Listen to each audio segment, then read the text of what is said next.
तो आपको बताएं कि सऊदी अरब में शवाल का चांद नजर आ गया है। सऊदी अरब में कल बरोसे पीर 30 मार्च को ईद उल फित्र मनाई जाएगी। सऊदी अरब के हुकाम ने कल चांद नजर आने का ऐलान कर दिया है। सऊदीया समेत मुत्तहदा अरब अमारात, कतर और कुवैत में भी कल ईद मनाई जाएगी। पाकिस्तान समेत Oman, Iran, Bharat, Bangladesh, Indonesia, Malaysia, Brunei और ऑस्ट्रेलिया में पीर के रोज ईद मनाने का ऐलान किया गया है। तो आपको बताएं कि सऊदी अरब में शवाल का चांद नजर आ गया है। सऊदी अरब में कल बरोसे पीर 30 मार्च को ईद उल फित्र मनाई जाएगी। सऊदी अरब के हुकाम ने कल चांद नजर आने का ऐलान कर दिया है। सऊदीया समेत मुत्तहदा अरब अमारात, कतर और कुवैत में भी कल ईद मनाई जाएगी। पाकिस्तान समेत Oman, Iran, Bharat, Bangladesh, Indonesia, Malaysia, Brunei और ऑस्ट्रेलिया में पीर के रोज ईद मनाने का ऐलान किया गया है। तो आपको बताएं कि सऊदी अरब में शवाल का चांद नजर आ गया है।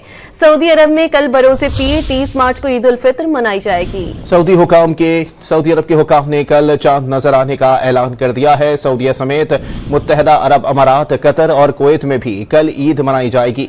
पाकिस्तान समेत Oman, Iran, Bharat, Bangladesh, Indonesia, Malaysia, Brunei और ऑस्ट्रेलिया में पीर के रोज ईद मनाने का ऐलान किया गया है।